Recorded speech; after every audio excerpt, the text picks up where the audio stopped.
Hello, this is my fifth episode of my audiobook series. Today we'll be going over Act 1 of Chapter 5. Chapter 5 Unskilled Wings. Act 1 Arrival. Nick was on the bridge of his ship after they had jumped into a new universe, when all of a sudden, an alarm blared and the ship's sensors detect a solar flare. Too late to move out of the way or send an SOS message. All ship systems were knocked out, killing the crew as Nick watched in quiet. As his ship slowly descended into the atmosphere, picking up speed as it went. Then, the ship started to burn as it passed through a somewhat oddly beautiful but scary aurora borealis created by the flare.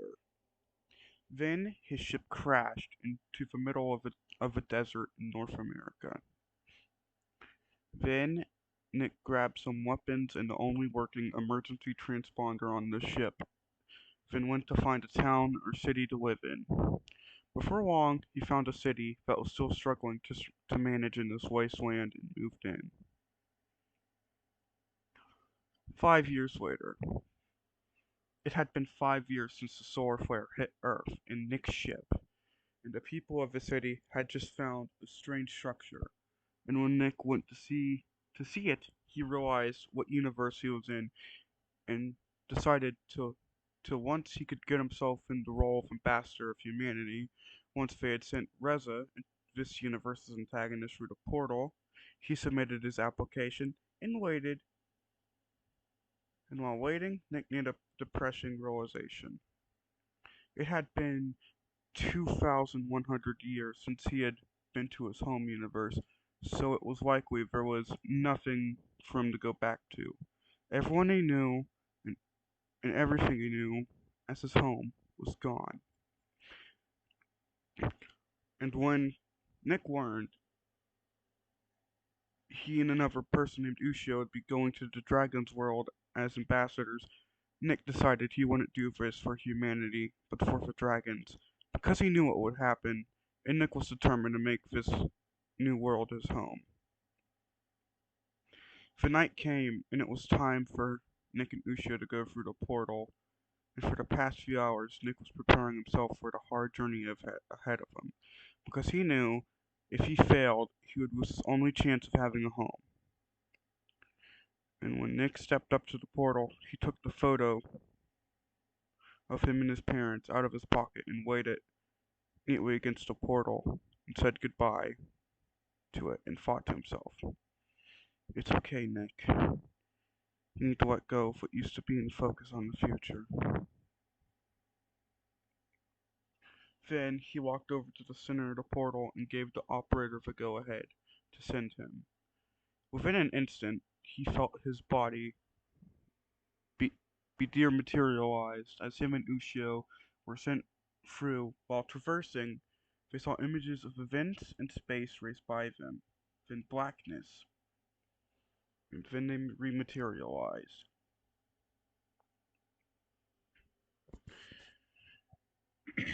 Nick opened his eyes. His vision was blurry, but he could make out two figures in the moonlight: a white figure and a gray and tan figure.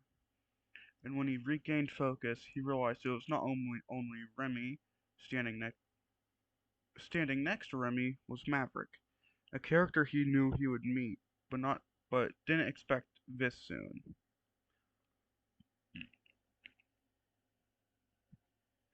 Then Remy spoke up. "Hello, you guys, and welcome to our world. I'm Remy, your ambassador, and this is Maverick. Whoever Nick is, he's gonna be your bodyguard, and is he gonna be okay?" Nick turned around to see Ushio looking around in a daze and said, "Yeah, I think he's a bit loopy from using the portal. Also, Maverick, I know what you're about to say, but don't worry, I'm more tame compared to Reza. So we should not have any problems." did you know what I was going to say? Maverick replied. Just had a feeling you were gonna say that. Anyways, let's get me to where I'm gonna be staying. Remy, I'm sure you can handle Ushio, so I guess I'll be seeing you later, Nick said. Then Nick and Maverick started walking towards town. While walking in town, Nick noted the fact that Maverick was thinking, "Great, two more untrustworthy mythical humans. And the fact the council's making this one my housemate because they ran out of space is just ridiculous." Then Nick told himself tomorrow Maverick would learn why he was here and tell him the truth about everything he has been through. Then they reached Maverick's house, went inside. Nick then unpacked the transponder, his clothes and weapons, and made sure everything was in working order. Then went to sleep. The next day, Nick was woken up by Maverick. Then Nick got ready, put his pistol in his holster. Then Nick and Maverick went to pick up Reza. After they did that, Nick did his best to not talk to Reza at all, because Reza is an asshole. Then they reached a production facility and waited for Ushio to arrive with Sebastian. Once they got there, Sebastian left Ushio to talk with Reza and came over to Nick and Maverick and asked Nick, "So, are you gonna go talk to your colleagues?" "No, Reza's an asshole, and I don't trust him. And for Ushio, I'm reserving how I feel about him for now," Nick said. "Okay, Van," Sebastian replied. Then he turned to talk with Maverick. After he was done, Sebastian turned to Ushio and said, "Hey Ushio, this is Maverick, but you probably already met him last night after you got here." "Yes, I did," Ushio said. Then Maverick spoke and said, "Yeah, don't expect me to give you any special treatment like everyone else around here. It'll be good." "What do you mean?" Ushio asked. "So you're telling me you haven't noticed the stairs and how everyone treats you like the next messiah or something?" Maverick replied. Then Reza said, "We're not the ones making a big deal out of this. You are. We're just here to get what we agreed on. If anything, I'd actually prefer if you left us alone. But no, you're the one who insists on following me around everywhere I go." Maverick growled and bared his teeth at Reza. Finnick said, "Hey, Reza, would you mind shutting the hell up? Also, let me find who fucking asked you to say anything." "Oh yeah, nobody asked you." Then, before Reza could say anything back, Sebastian said, "Alright, everyone, calm down. Let's just go inside and get done with this." Then Maverick said, "Yeah, I think me and Nick are just going to stay out here to avoid more conflict." "Yeah, it seems like a smart move to me. I don't want to yell at anyone else. Let alone be in Reza's proximity," Nick added. Then, when Sebastian, Reza, and Ushio went into the building, Maverick turned to Nick and said, "Damn, you really don't like him at all. Also, I could tell something's wrong with you. As someone who's been through trauma, you stick out like a brightly colored flyer at night." "Yes, there is something wrong, but it's a long story, and not one for right now," Nick said. After they waited for 3 minutes for the others to return. When they returned, Reza asked Uchiha something. In a few seconds of them talking later, Nick heard Uchiha say, "I'm getting hungry. How about some breakfast?" Then Reza said, I'm all for it. I can't stand these early mornings like this. Then Sebastian walked over and said, that shouldn't be a problem. There's a cafe not far from here. Mavers, Nick, what do you two say?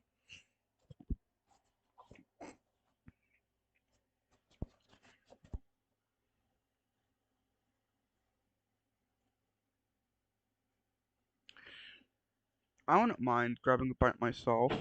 Hey, Silent Man, you in? Maverick said.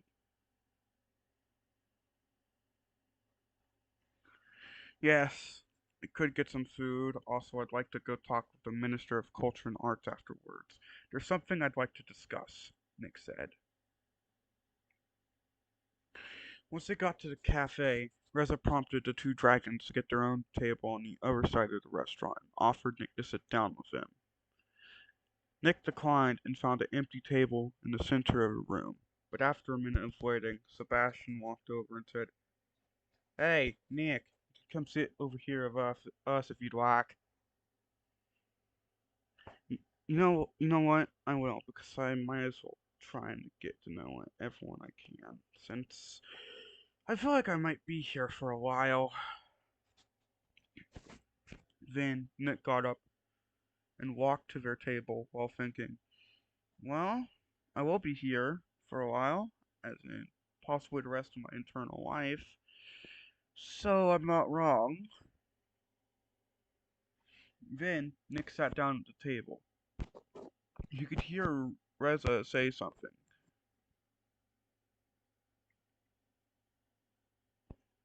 Nick knew what he was talking about. Then the waitress walked up to her table and said, welcome to our establishment. My name is Adine, and I'll be your waitress for the day. What can I bring you free?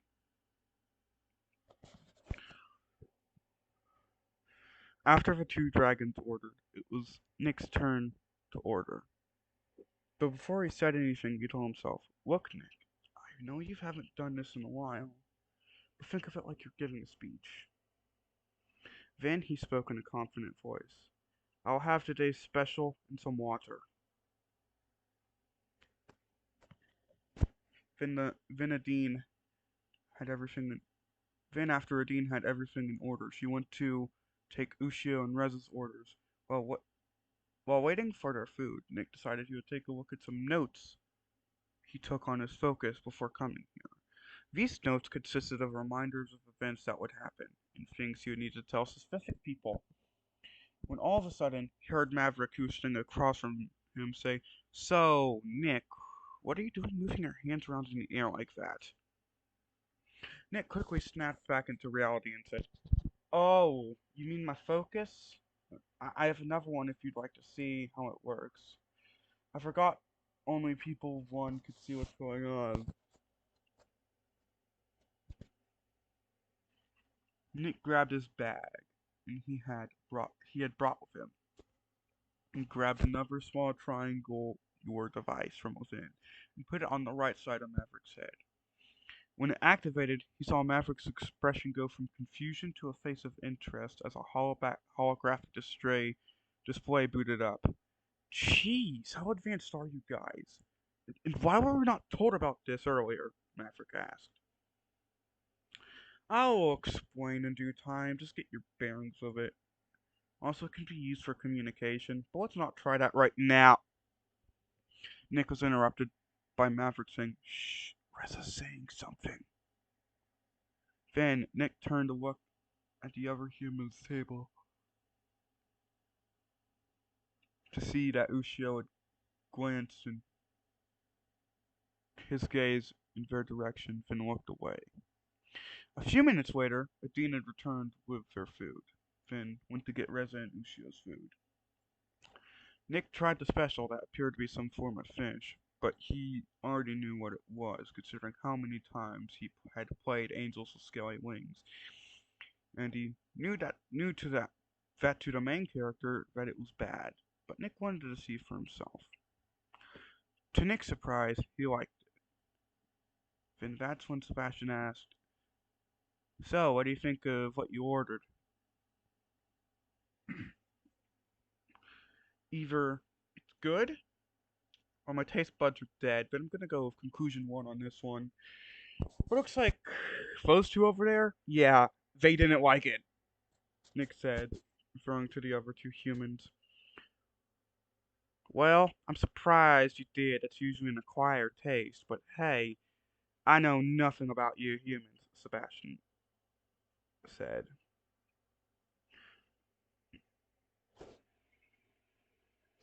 After Dean took everyone's plates away, it was time to leave. That was when walking back to Reza back to his apartment, when Reza walked up to Nick and whispered into his ear, "Meet me at the portal at 10 p.m. tonight, Nick. We are in danger. Also, you've got some nerve carrying a gun like that, not hidden." Then Nick thought to himself, "Yeah, Reza, I am in danger, you idealistic piece of shit. I hope you don't realize I'm going to tip off Maverick about this, you idiot." Then, after a few minutes of walking, they dropped off Reza.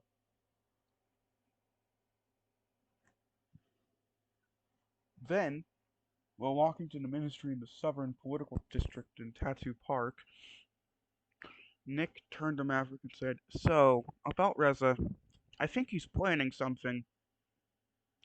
I have that same suspicion. How did you come to this conclusion, Nick? Because I don't really trust any of you guys," Maverick replied. "Well, he told me while we were walking to meet him at the portal at 10 o'clock tonight. Also, I'll check all outgoing mail for any invisible ink, especially if it's to anyone human," Nick said. "Yeah, I heard him tell Ushio about sending him a secret message when you were talking about the focus. Also, sorry for interrupting you," Maverick said.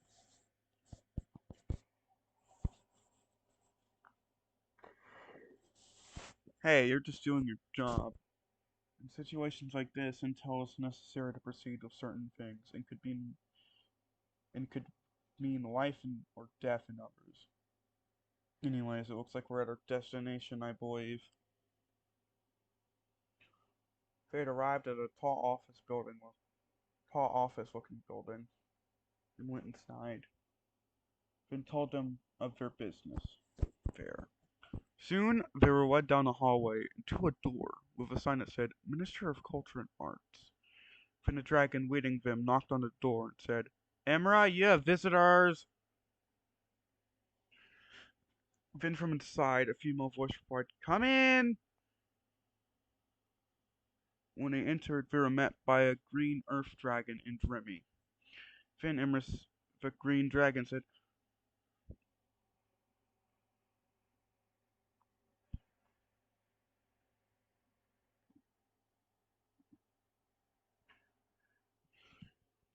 "Oh, Ambassador Nick!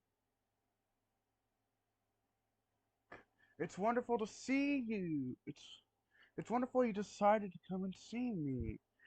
I'm the one responsible for your visit to our world. What business brings you here?" "Well, it's more of a personal request. I'm thinking about getting my citizenship here, and I have some files I brought with me," Nick said. "Well, this isn't what I expected. I'm sorry, but we can't do anything about this right now," Emma replied. "Wait, you don't understand how dire my situation is. You know what? I don't have to tell you. I can just show you." Then Nick's eyes glowed a bright red. Then all of a sudden, the room faded into black for everyone, as all of Nick's memories of what his life used to be replayed like a movie, then turned into the memories of the past 2,100 years. And when it was over, everyone was met by the sight of Nick on the floor, curled into a ball, crying uncontrollably from reliving what he had been through. Then Maverick, out of character, walked up to Nick and said, "Hey, Nick, just calm down. It's okay. It's all in the past. There's, there's nothing that can hurt you here. Sure we could figure out something. Right, Imra? Finn Imra said to us, slightly less upset and distraught Nick. I'm sorry. I didn't know things were that bad. I'll see what I could do to make sure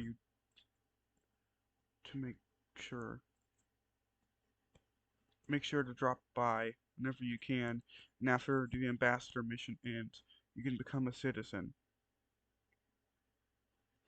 Then, after more conversation, Nick and Maverick left, and it was getting later into the day.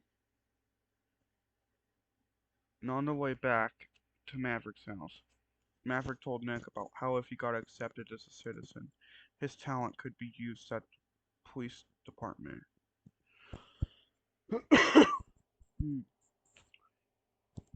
Then, when they got back to his house, Nick decided he would go back to sleep and think about a plan. Then, when he woke up, he saw the time was 10:02 p.m.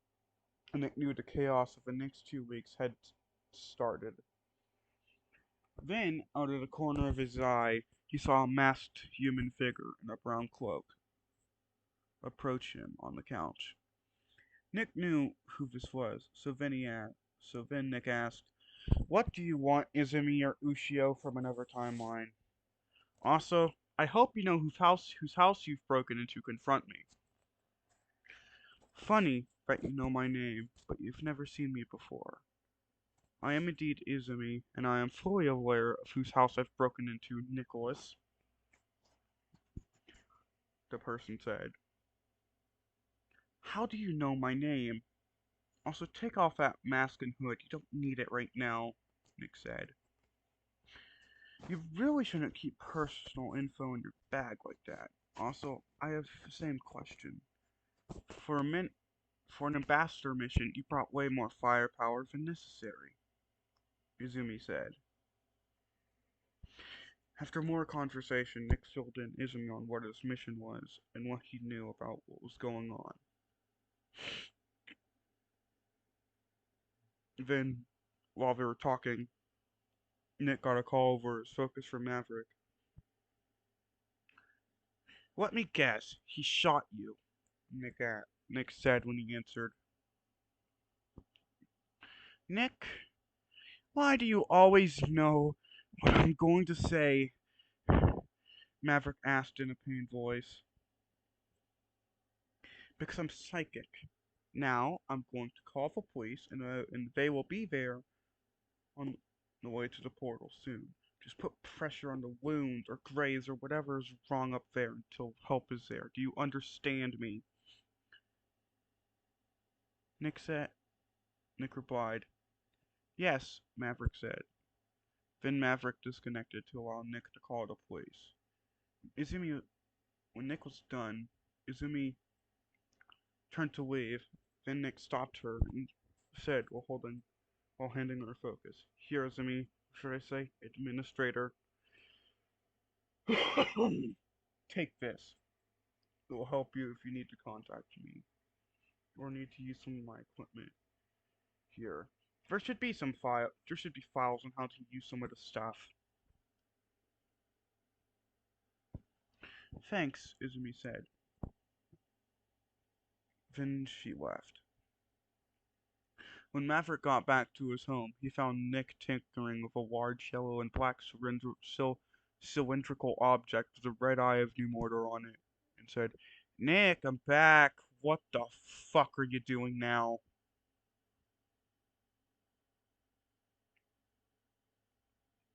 Nick looked up at Maverick and said, "This is the emergency transponder from my ship. I'm activating it, sending out a signal."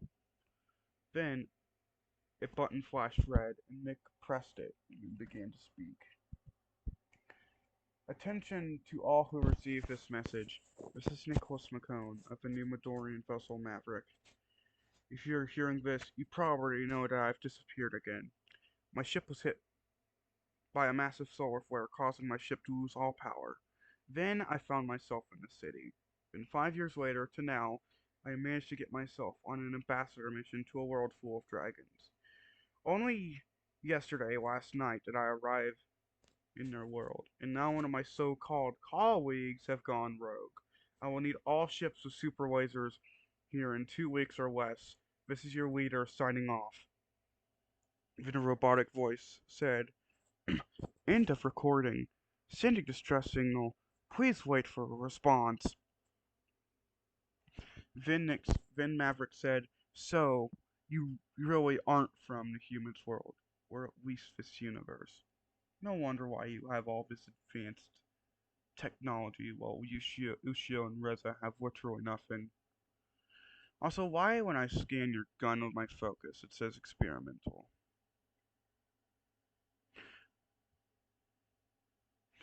"Oh, my assault rifle. Well, instead of firing what Reza shot you with, which is called a bullet, it fires a bolt of plasma that will burn a hole through it, whatever it hits. But I don't think I need it now. Besides, I don't know if it works after 5 years in a solar flare." Nick replied.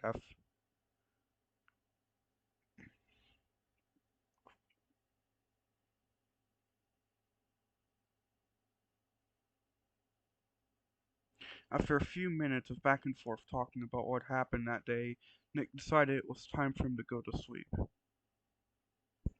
On the start of day 2, Nick got up and put on a black robe and a hood, with some of his special forces gear he had acquired from his ship, and began to track down Reza.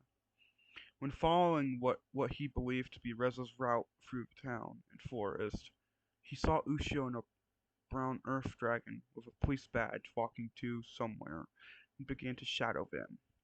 Nick knew where they were going, as he knew that either Reza or Izumi had murdered someone the night before. Then, when they reached the location of the body, Nick activated a cloaking device in the armor he was using, then walked around, also investigating. After a few minutes, Maverick showed up and said, "Great, now we have a murder, and instead of bringing me, you bring the murderer's friend. Good thing rumors travel fast." Then the brown earth dragon said, "Maverick, I thought you were on mandatory sick leave."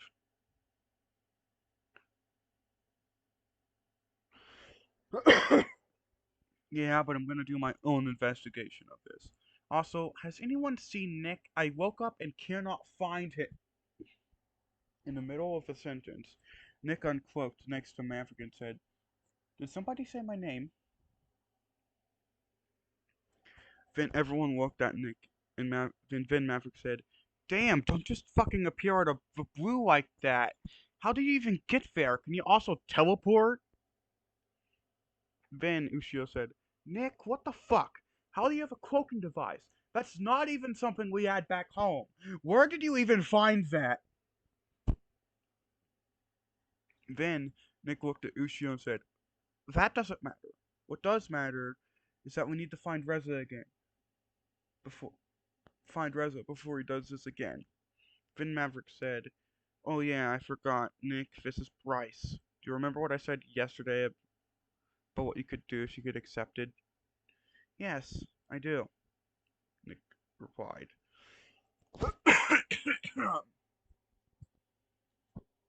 Then Bryce spoke up and said,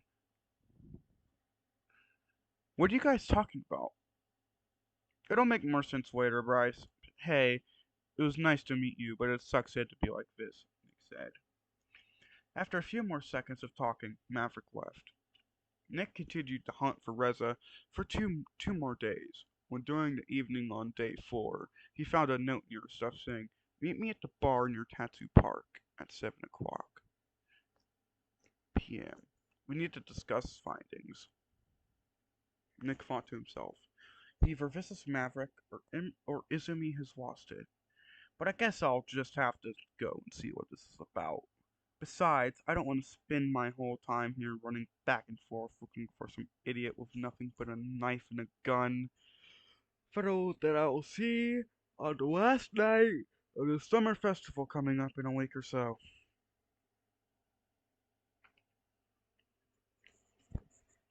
Then Nick continued his hunt for Reza for a few more hours, then dropped some of his things back at Maverick's house and changed into his ambassador clothes.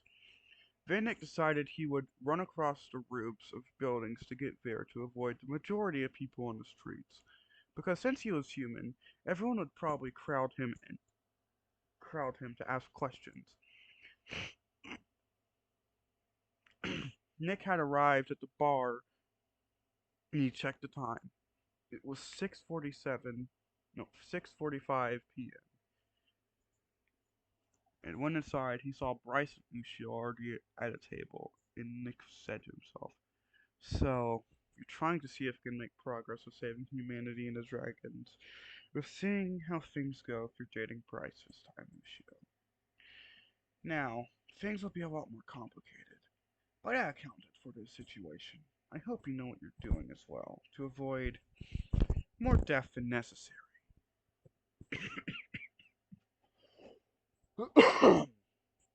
Then Ushio saw Nick and said, "Oh, hey Nick, why don't you come sit over here with us?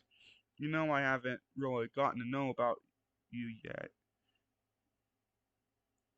Maybe another time, but but someone left me a note near my stuff saying I needed to meet here at 7 p.m. Then Bryce chipped in and said, "Wait, didn't they put you in the same house as Mav? I may be the police chief, but he's also my friend, and this seems really out of character for him. So I'm starting to think that he likes you, because he's usually not this nice to anyone, except if he likes him or are his friend." "Yeah, but I've been hunting Reza for the past 2 days and 12 hours." And the note said, and I quote, "We need to discuss findings," Nick replied. "And what have you found?" Bryce asked. "Nothing so far, but I'll tell you guys if I do," Nick replied. 16 minutes went by and Maverick showed up and walked in and said, "Oh, you're early, and you're 1 minute late," Nick replied. Then Maverick looked at Nick with a face that said, "Really?" Then Bryce bursted out with laughter and said, "Okay, Maverick, you have to admit that was actually funny. If only we had someone like this in the department. Also, are you and Ushio going to behave if you sit over here? Because I don't want to break up an argument or fight while drunk." "Yes, it was funny, and yes, I will behave over here. But you do realize he's trying to get his citizenship right. But we haven't heard back from Imra yet." Bryce, in the middle, Bryce was in the middle of drinking when all of a sudden he put the drink down and spit out and said, "Did I just hear that correctly? You're kidding me, right?" "Nope." Also, I told him he should join the police force, Maverick replied to Bryce's question. "Also, I saw him running across roofs to get here, but I thought I was seeing things. That's how quiet and swiftly he was moving. So I think he would be good at finding ways to catch suspects off guard. By the way, Nick, have you found anything about Reza?" Maverick added. "No, I lost his trail back at the crime scene." After this, there was a lot of conversation about how everything was going, when all of a sudden Bryce said, "You know what? Why don't we have a drinking contest?" Maverick responded by saying, "I'm not going to join in because I know who will win. What about you two?" "Sure," said Ushio. Then Nick said, "I don't drink, but hey, who said I can have fun in this world?" After only a few rounds, Nick yielded, because he knew he was not going to win anyways. And after a few more minutes, he heard Ushio from beside him say, "Bryce, I have a question." Nick knew what he was going to say, and remembered what Bryce told him earlier, and told Maverick he had a question. Then at the same time as Ushio, asked Bryce the same thing in perfect synchronization. Why are you so attractive? Then out of the corner of his eye, he saw Bryce wink at Ushio and heard him say, I am. Got nothing more to say about that. Then Nick looked across to see Maverick blushing, and when Nick went to see what he was thinking, he was met with him saying, with him thinking, I wasn't expecting this. I think he just caught on to me. Then Nick spoke up and said, Oh, did I say something that you weren't expecting me to say ever? Yes. Yes, you did. I was not expecting that. When Bryce realized what had just happened and said, Well, they aren't lying, Mav. A few more minutes later, the contest ended, because Ushio was drunk and maybe very stubborn and ended up falling onto the floor when he began to doze off. Then they all left to go back home. Well, Ushio had to go with Bryce since it was an unspoken rule that whoever Bryce's drinking buddy was, he had to walk him home to make sure he did nothing stupid. But anyways, back to the story.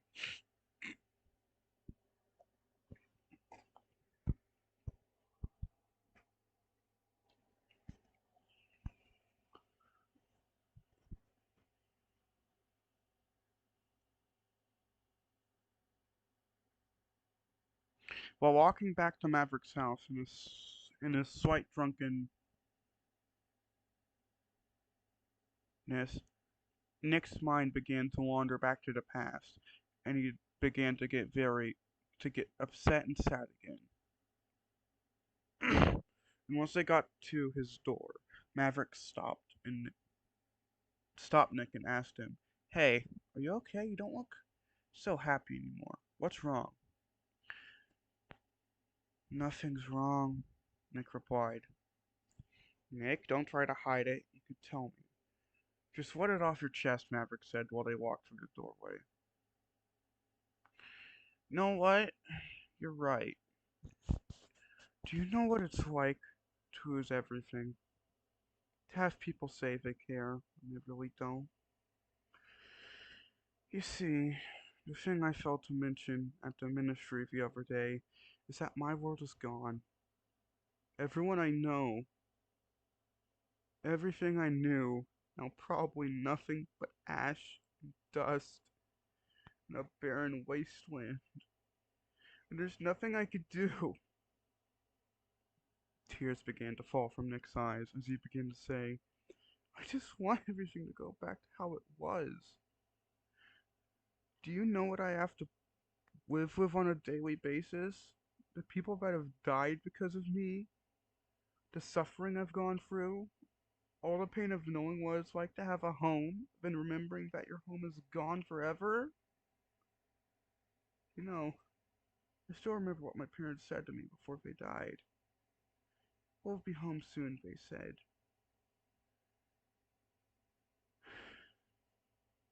They never made it home." After Nick said this, he began to sob and said, "Nick, I know what it's like to lose people you love. I had to kill my own brother because of a degenerative brain illness. He just went feral and started killing and eating people until we found him eating one of his victims. You saw that scar on Bryce's neck. My brother Miles attacked him, and I just sat there and had to do something. Then I just bit through the back of his neck, and I can never forgive myself because I know he had issues. And the worst part is that it was preventable, but they gave him the wrong medicine." Then Nick was about to say something when he was quickly enveloped by Maverick's wings and forelegs in some form of hug, as he said, "Nick, just take a few deep breaths and calm down. I don't want to see you in this state.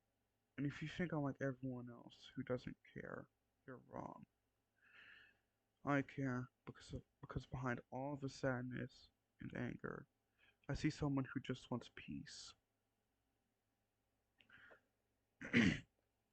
Maverick had not realized it until he heard soft breathing that he had managed to calm Nick down to the point of near falling asleep. When Nick said, Maverick, this is the most caring thing anyone's done to me in a long fucking time. Also, don't leave me alone in here. I'm done with isolating myself from people because I'm scared of what they'll do. Then, after a few more minutes of silence, Nick had bandaged to fall asleep. Then Maverick released Nick from his comforting hug and thought to himself, damn, how the hell did he get this far without snapping? Also, I feel like he likes me back, and I think I can tell. And I think he could tell I like him, so guess I'm making progress with him. Anyways, I should probably get to sleep. And with that, Maverick laid down on the floor next to Nick and went to sleep. When Nick entered this world, he could never have expected this to happen, out of all things. In the morning on day 5, Nick was awakened by the smell of someone cooking food. Nick didn't need to go to look far to find the source of the smell. And when he went into the kitchen, he saw Maverick cooking. And when Maverick saw him, he said, well, look who decided to not get up early today and try to run off into the woods to look for Reza. You should really take a break. We both know he isn't going anywhere. Like, where would he go? He'd be recognized instantly. He's not even a dragon. Vinnick said, yeah, but there's still the portal. But I'm sure you have people guarding it, right?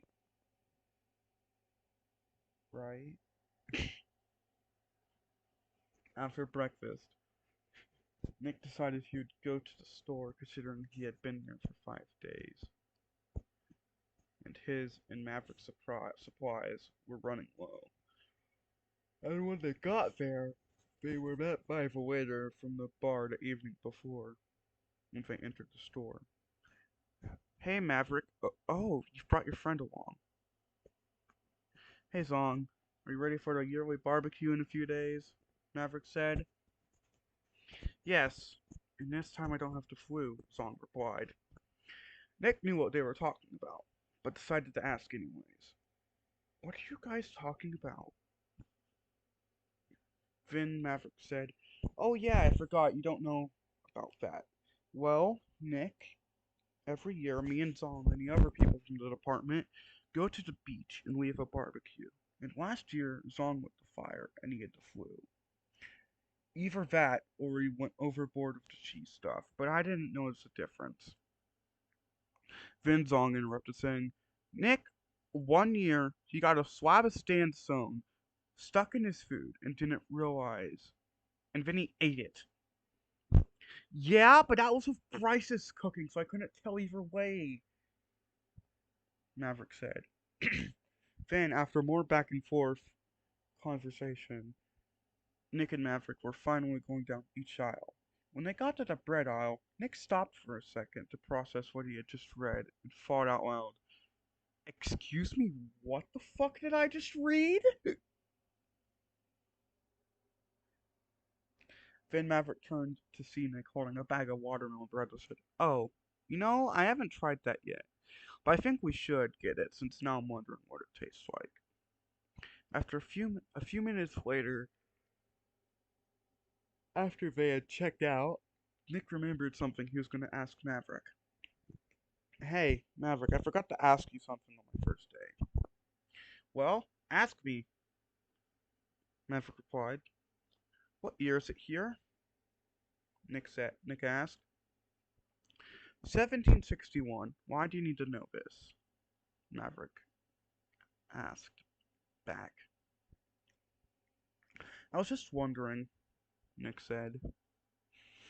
After they had got all the stuff to the house, Nick decided he would spend the day walking around town, since he had nothing to do. When he entered Tatsu Park, he went to the northern area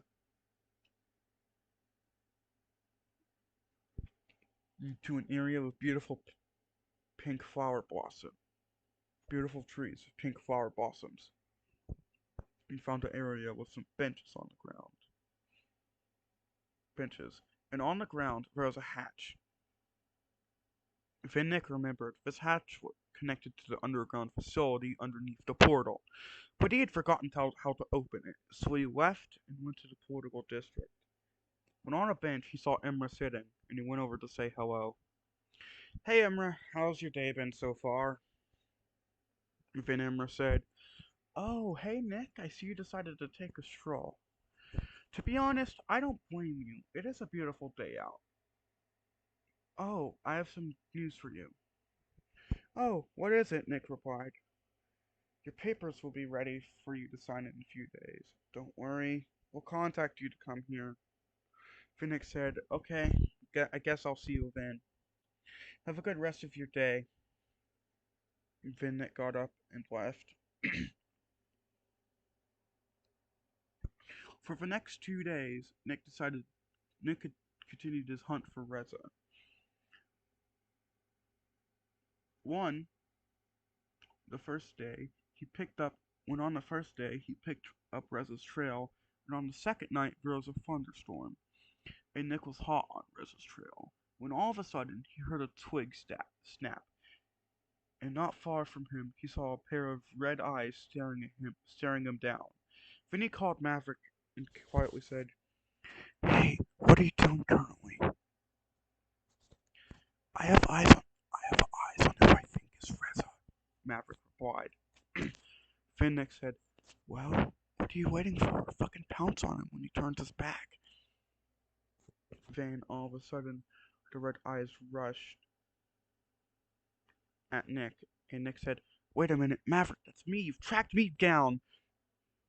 But when he said this, it was too late as Maverick pinned him to the ground and said, Oh, fuck, you're not Reza, you're Nick. Do you know how long I've been tracking you? No, I don't, Nick said. Since this morning.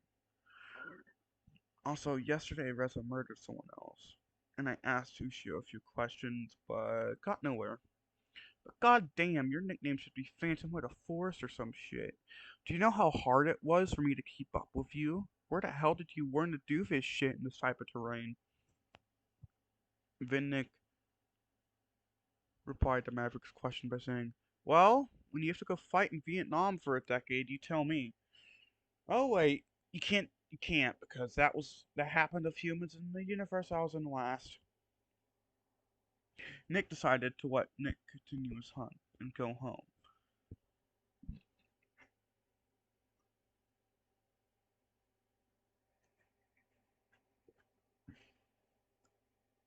Then Nick found Reza asleep.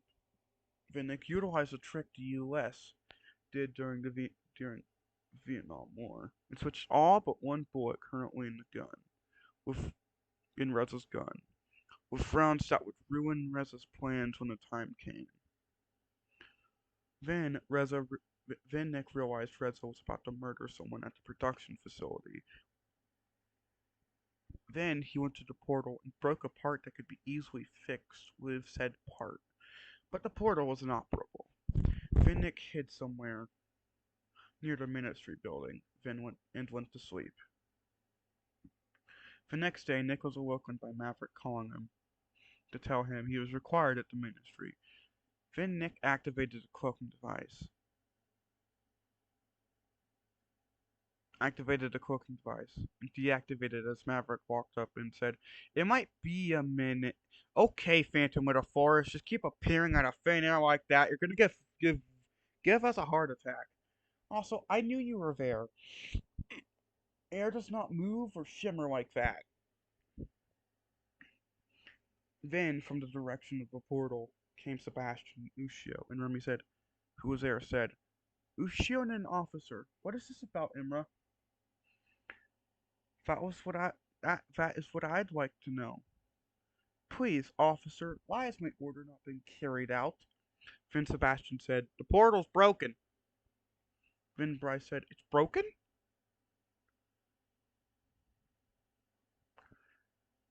Then Sebastian said, Yeah, it looks like someone tampered with it and stole parts. I can't even get the interface to turn on. Then Bryce said, I guess I'll check it out after we're done here.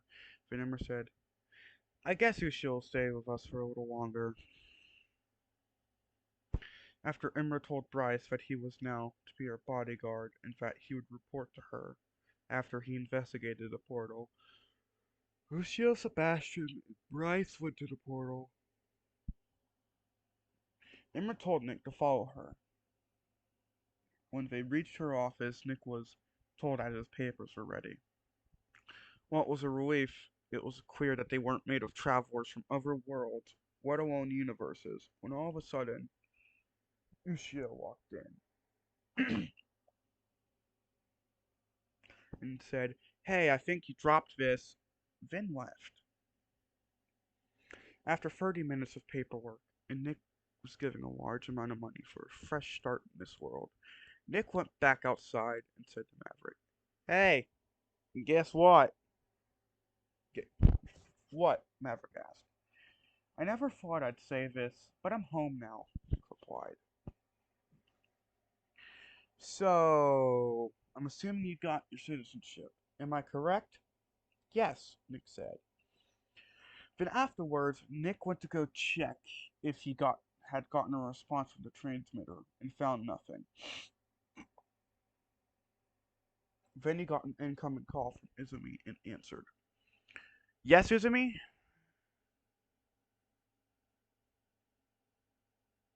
Do you require me?"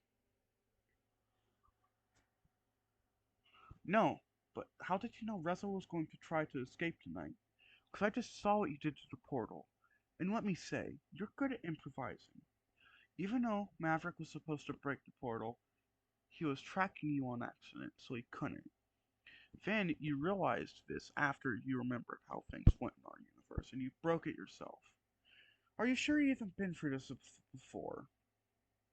Also, I'll need you to tell me where the parts are, so I can fix what you did," Izumi said. "Okay, Izumi. The parts are in the woods, near where the town begins and the road to the portal is," Nick replied. "Thanks a lot. I will fix the portal in a day, and tell Ushia the plan the day after."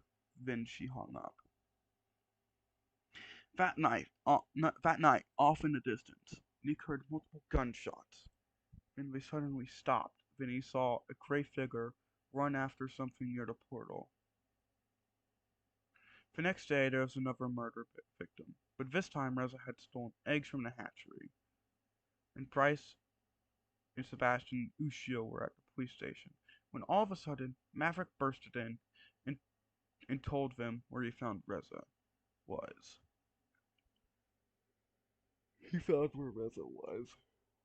Afterward, Bryce, Sebastian, and Ushio went to the abandoned farmhouse and found it booby-trapped to explode with a generator connected to a tripwire in the front doorway. Then afterwards, the eggs were returned to the hatchery, the PDAs that were stolen from the production facility were returned, and that night Izumi abducted Ushio from his apartment and told him of the plan to divert the incoming comet using the underground facility's generators. On day 12 of Nick's stay, Maverick reminded Nick that the barbecue was happening today, and then he said that he was informed Ushio would be there, but he said he would keep the peace. Then Nick had an idea on how to get there and said, "Hey, Maverick, I have an idea on how to get to the beach quickly." "Let me guess, you want to fly there?" Maverick replied. "How did you know what I was going to say, Maverick?" Nick asked. "I know you well enough now to know what you're going to say. Also, you looked at my blings and back before you said anything, and that was kind of obvious. And yes, we should try that to see if it'd be practical for long distance travel, because I know you humans most likely can't walk to the other side of town quickly." Night came and Nick and Maverick were preparing to try and take off. Nick clung to the back of Maverick's neck as Maverick began to run in a straight line down the pavement, making clicking sounds with his claws. And then Maverick took off, with a beat of his wings.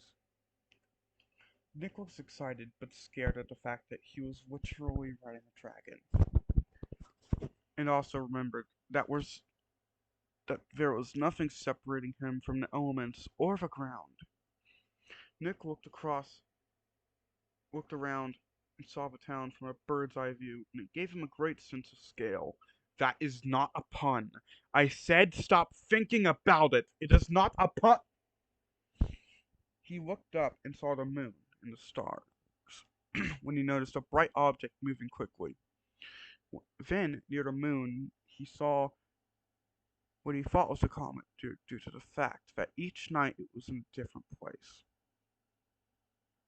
Then they reached the beach, and everyone looked confused onto why Maverick was later than usual. Nick, expecting Maverick to slowly descend, began to relax a bit more, when all of a sudden he felt his stomach enter his throat as he was met face to face with the ground and rapidly picking up speed. Then Nick tried to scream Maverick's name out, but all that came out was Mav! Then he heard Maverick laughing. Nick said, "Okay, I get it.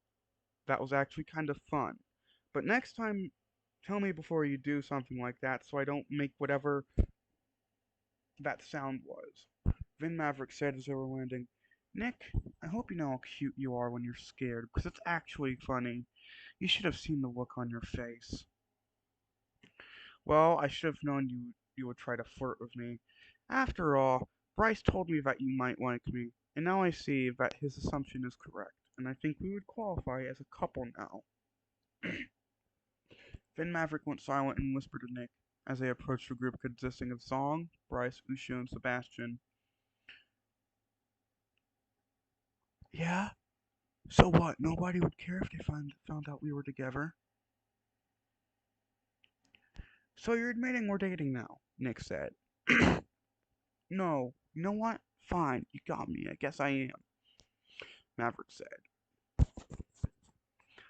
Then, once they joined in the group, Bryce said, "So, I wasn't expecting you guys to arrive like that, but now we are ready. So, who's starting the fire?" Then everyone but Ushio and Nick said, "Zong, we are not messing the cookout 2 years in a row. You are not starting it."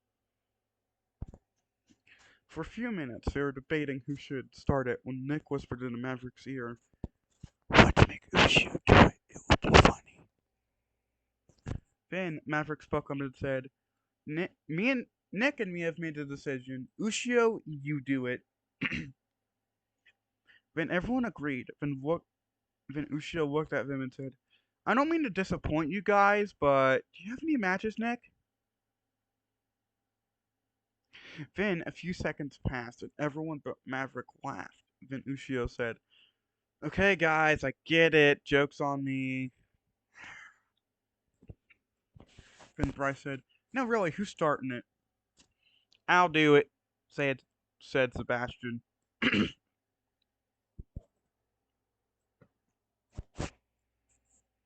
Then Sebastian walked over to the circular pile of rocks and opened his mouth and sprayed two liquids from the corners of his mouth. Then, a few seconds later, the pile of rocks bursted into flames. Then he walked back. Then Nick asked a question. "Is this sanitary?" "I'm just asking because back in my world, we had to shut down the world because there was a pandemic and everything went to hell in a handbasket." Then Zong said, "Considering nobody got sick last year, yes, it is." Then it was time for everyone to pick their food, and an hour later it was time to leave. And Nick got on Maverick's back, and they took off to go home. When Nick got home, Nick was about to go to sleep when Maverick said, "Nick, you don't need to sleep on the couch." "What do you mean?" Nick asked. Maverick walked over to Nick, to where Nick was standing, and said, "This is what I mean." All of a sudden, without any warning, Maverick pulled Nick close and went in to kiss. Then Nick moved closer to Maverick, and then they kissed. Then Nick said when he pulled away. Of all things I knew would happen and predict, this is the one thing I never expected to happen. You know what? I'm glad I could not predict this. Nick took Then Nick took a blanket he had brought with him and went to Maverick's room and snuggled up to him and said, either way, I was gonna go watch the fireworks on the last day of the summer festival, but do you wanna come watch them with me, Mav? Of course I would, Maverick replied. Then Nick rolled onto his side, and Maverick wrapped his forelegs and wings around him, pulling him closer to his body. Then Maverick said to Nick before going to sleep, I love you, Nick. And all of a sudden, then Nick replied with, I love you too, Maverick. Then they both fell asleep. For the first time in 2,100 years, Nick felt a sense of peace and calm. But he knew now he had to stop Reza before the generators were stolen or destroyed, or he would once again lose everything. Day 14, 0 hour. It was the final day of the festival, and while Maverick was and while Maverick was preparing for a romantic evening, Nick was preparing for a shootout between him and Reza, and was testing if his weapons were working. Van sent Izumi a message saying, to be ready. Then, a few hours later, Nick and Maverick were going to the spot they had chosen, and when they arrived to see Bryce and Ushio, Nick thought to himself, well, say, thought to himself saying, this will make my job a lot easier. Then they exchanged greetings. Then a few minutes later, before Ushio could tell Bryce he had realized where Reza was, Nick shouted at them, guys, we need to get to the portal now. One of my motion sensors I put there detected movement at the underground facility.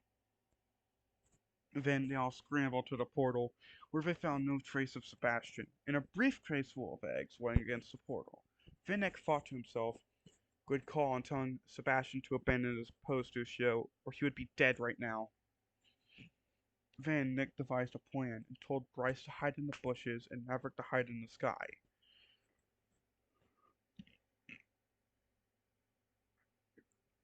Then Nick and Ushio would say for Rivera to help Reza. Then they would lead him outside with a generator. Then they would ambush him. Then Nick went into the facility when they were met by a long illuminated hallway. When all of a sudden a door opened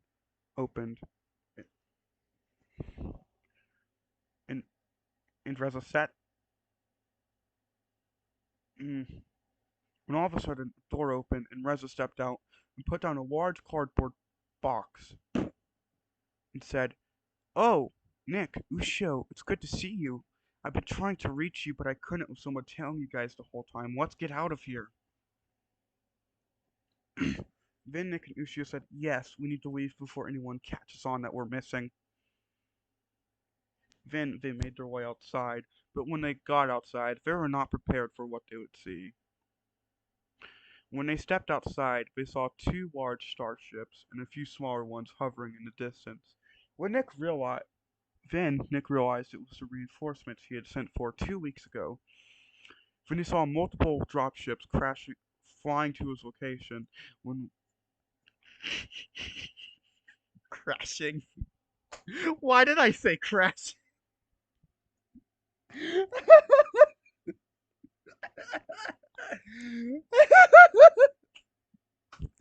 Okay, okay. Back to the story. No more laughing.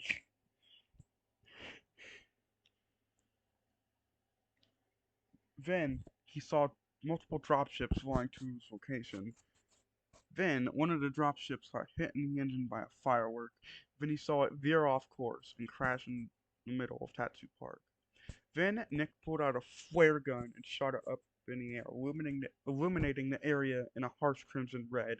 Then then he pulled out his pistol, and Reza turned around to yell at him and said, Reza, you are under arrest for multiple counts of murder, kidnapping, and stealing property. Don't make me kill!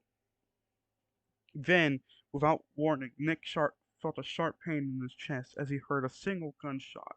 Then Reza pulled the trigger on his gun again, and it exploded into pieces. Then Nick laughed and said, "So, Reza, how do you like it when I track you down and fucking sabotage your ammo, you idealistic piece of shit?